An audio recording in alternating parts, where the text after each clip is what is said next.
Hi family, welcome back to our channel Vedapriya kitchen blogs. ಇವತ್ತಿನ recipe ಎಣ್ಗಾಯಿ ಬದನೆಕಾಯಿ ಪಲ್ಯನ ಹೇಗೆ ಮಾಡೋದು ಅಂತ ನೋಡೋಣ. ಮೊದಲಿಗೆ ಅದಕ್ಕೆ ಒಂದು ಸ್ವಲ್ಪ ಇದನ್ನು ಡ್ರೈ ಫ್ರೈ ಮಾಡ್ಕೋಬೇಕು. 2 ಟೀ ಸ್ಪೂನಷ್ಟು ಕಡಲೆಬೀಜ, 1 ಟೀ ಸ್ಪೂನಷ್ಟು ಕಡಲೆಬೇಳೆ, 1 ಟೀ ಸ್ಪೂನಷ್ಟು ಉದ್ದಿನಬೇಳೆ, ಇದನ್ನ ಸ್ವಲ್ಪ ಹಂಗೆ ಫ್ರೈ ಮಾಡ್ಕೋಬೇಕು, ಡ್ರೈ ಫ್ರೈ. ಇದಕ್ಕೇ 1 ಟೀ ಸ್ಪೂನಷ್ಟು ಜೀರಿಗೆಯನ್ನು ಸೇರಿಸ್ಕೊಂಡು ಫ್ರೈ ಮಾಡ್ಕೊಳ್ಳಿ. ಒಂದು ಕಾಲರಲ್ಲಿ ಸ್ವಲ್ಪ ಅಷ್ಟು ಮೆಂತ್ಯನ ಹಾಕ್ಕೊಂಡು ಫ್ರೈ ಮಾಡ್ಕೊಳ್ಳೋಣ. ಇದನ್ನೆಲ್ಲ ಇವಾಗ ಕೂಲಾಗಾಗಿ ಬಿಟ್ಬಿಟ್ಟು 2 ಟೀ ಸ್ಪೂನಷ್ಟು ಎಳ್ಳು, ಬಿಳಿ ಎಳ್ಳು ಅಥವಾ ಕಪ್ಪು ಎಳ್ಳು ಯಾವುದನ್ನಾದ್ರೂ ಹಂಗೆ ಫ್ರೈ ಮಾಡ್ಕೋಬೇಕು. 2 ಸೆಕೆಂಡ್ ಹಿಂಗೆ ಅಂದ್ಕೊಂಡ್ರೆ ಆಯಿತು. ಇವಾಗ ಸ್ಪೈಸಸ್ಗೆ ಸ್ವಲ್ಪ ಗಸಗಸೆ, ಲವಂಗ, ಮೆಣಸು, 1 ಏಲಕ್ಕಿ, 2 ಪೀಸ್ ಚಕ್ಕೆ ತೊಗೊಂಡಿದ್ದೀನಿ. ಅದನ್ನು ಸ್ವಲ್ಪ ಹಂಗೆ ಫ್ರೈ ಮಾಡ್ಕೊಂಡು ಹಾಕ್ಕೊಂಡಿದ್ದೀನಿ. 2 ಈರುಳ್ಳಿ, 1 ಟೊಮೊಟೊ, 1 ಟೇಬಲ್ ಸ್ಪೂನಷ್ಟು ತೆಂಗಿನಕಾಯಿ ತುರಿ, ಒಂದು ಸ್ವಲ್ಪ ಕೊತ್ತಂಬರಿ ಸೊಪ್ಪು, ಖಾರಕ್ಕೆ ಎಷ್ಟು ಬೇಕೋ ಅಷ್ಟು ಚಿಲ್ಲಿ ಪೌಡರು, ಮನೆಯಲ್ಲೇ ಮಾಡಿದಂಥ ಧನಿಯಾ ಪೌಡರು 1 ಟೀ ಸ್ಪೂನಷ್ಟು, ಇಷ್ಟು ಹಾಕಿ ಒಂದು ಸ್ವಲ್ಪ ಚೆನ್ನಾಗಿ ಪೇಸ್ಟ್ ಮಾಡ್ಕೊಬರೋಣ. ಆವಾಗಲೇ ಸಾಲ್ಟ್ ಹಾಕೋದು ಮಿಸ್ ಆಗಿಬಿಟ್ಟಿತ್ತು. ಇವಾಗ 1 ಟೀ ಸ್ಪೂನಷ್ಟು ಸಾಲ್ಟ್ನ ಹಾಕಿ ಮತ್ತೆ ಗ್ರೈಂಡ್ ಮಾಡ್ಕೊಳ್ಳಿ. ನೈಸ್ ಪೇಸ್ಟ್ ಆಗಬೇಕು. ಇದು ನೋಡ್ಬೋದು, ಇಷ್ಟು ಕನ್ಸಿಸ್ಟೆನ್ಸಿಯಲ್ಲಿರಬೇಕು, ತುಂಬ ತೆಳ್ಳಗಾಗಬಾರ್ದು.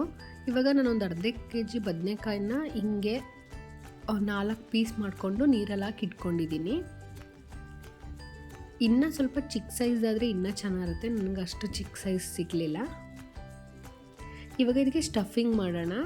ನಾವು ಮಾಡಿಟ್ಕೊಂಡಂಥ ಮಸಾಲೆನ ಅದಕ್ಕೆ ನೀಟಾಗಿ 4 ಕಡೆ ಎಲ್ಲ ಕಡೆ ಫಿಲ್ ಆಗೋಂಗೆ ಚೆನ್ನಾಗಿ ತುಂಬಬೇಕು. ಸ್ಪೂನ್ ಸಹಾಯದಿಂದ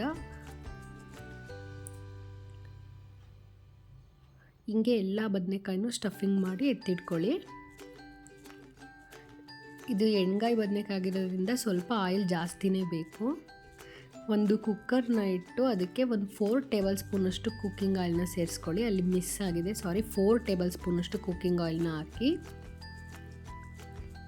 ಎಣ್ಣೆ ಬಿಸಿ ಆದಮೇಲೆ ಸಾಸಿವೆನ ಸೇರಿಸಿ ಸ್ವಲ್ಪ ಹಿಂಗನ್ನ ಹಾಕ್ಕೊಳ್ಳಿ. ಹಿಂಗು ಆಪ್ಷನಲ್ಲು, ನಿಮಗೆ ಬೇಕಿದ್ರೆ ಹಾಕ್ಕೊಳ್ಳಿ, ನಾನು ಯೂಸ್ ಮಾಡ್ತೀನಿ. ಎಣ್ಣೆಗೆ ಒಂದು ಅರ್ಧ ಈರುಳ್ಳಿ ಮತ್ತು ಸ್ವಲ್ಪ ಕರಿಬೇವನ್ನ ಹಾಕ್ಕೊಂಡು ಫ್ರೈ ಮಾಡ್ಕೊಳ್ಳಿ.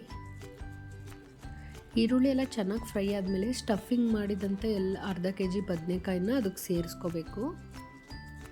ಒಂದು 5 ಮಿನಿಟ್ಸ್ ಹಂಗೆ ಬಿಡಬೇಕು. ಚೆನ್ನಾಗಿ ಮಿಕ್ಸ್ ಮಾಡಿಬಿಟ್ಟು ಎಣ್ಣೆಲಿ ಬಿಡಿ. ಒಂದು 5 ಮಿನಿಟ್ಸು ಎಣ್ಣೆ ಎಲ್ಲ ಬಿಟ್ಕೊಂಡಿರುತ್ತೆ.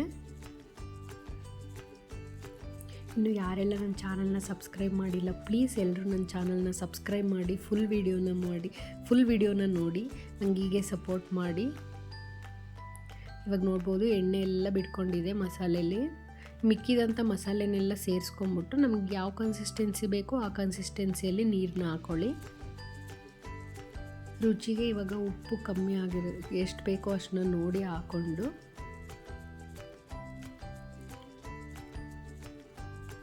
ಇದು ಇಷ್ಟು ತೆಳ್ಳಗಿದೆ ಅನ್ಕೊ ಮತ್ತೆ ಗಟ್ಟಿ ಆಗುತ್ತೆ. ನಾವು ಸ್ವಲ್ಪ ಇದ್ದಾಗೆ ಹಾಕೋಬೇಕು ನೀರನ್ನ, ಮತ್ತೆ ಅದು ಕುದ್ಮೇಲೆ ಗಟ್ಟಿ ಆಗುತ್ತೆ. ಫಸ್ಟೇ ನೀವು ಹಂಗೆ ಡ್ರೈ ಬಿಟ್ಬಿಟ್ರೆ ಇನ್ನೂ ಗಟ್ಟಿಯಾಗಿ ಎಲ್ಲ ಅಂಟ್ಕೊಂಬಿಡುತ್ತೆ ಕುಕ್ಕರ್ಗೆ. ಈ ಕನ್ಸಿಸ್ಟೆನ್ಸಿಯಲ್ಲಿ ಹಾಕ್ಕೊಂಡ್ರೆ ಪರ್ಫೆಕ್ಟಾಗಿ ಗ್ರೇವಿ ಸಿಗುತ್ತೆ. ಇವಾಗ ನಾನು ಇದನ್ನ ಕ್ಯಾಪ್ ಲಿಡ್ನ ಕ್ಲೋಸ್ ಮಾಡಿ ಹೈ ಫ್ಲೇಮಲ್ಲಿ ಒಂದು 3 ವಿಷಲ್ ಹಾಕ್ಸ್ಕೊತೀನಿ. ಬೇಗ ವಿಷಲ್ ಬರುತ್ತೆ. ಏನೂ ಆಗಿರಲ್ಲ, ಬದನೆಕಾಯಿ ಕಲಸೋಗಿರಲ್ಲ, ಚೆನ್ನಾಗಿರುತ್ತೆ. ಇದು ಅಕ್ಕಿ ರೊಟ್ಟಿ ಜೊತೆ, ಜೋಳದ ರೊಟ್ಟಿ ಜೊತೆ ಬೆಸ್ಟ್ ಕಾಂಬಿನೇಷನ್ ಅಂತಲೇ ಹೇಳ್ಬೋದು. ನಾನು ಅಕ್ಕಿ ರೊಟ್ಟಿ ಜೊತೆಗೆ ಸರ್ವ್ ಮಾಡಿದ್ದೀನಿ. ಎಷ್ಟು ಪರ್ಫೆಕ್ಟಾಗಿ ಆಗಿದೆ ಅಂತ ನೋಡಿ. ಗ್ರೇವಿ ಒಂದು ಸ್ವಲ್ಪನೂ ಬದನೆಕಾಯಿ ಅಳ್ಳಾಡಿರಲ್ಲ.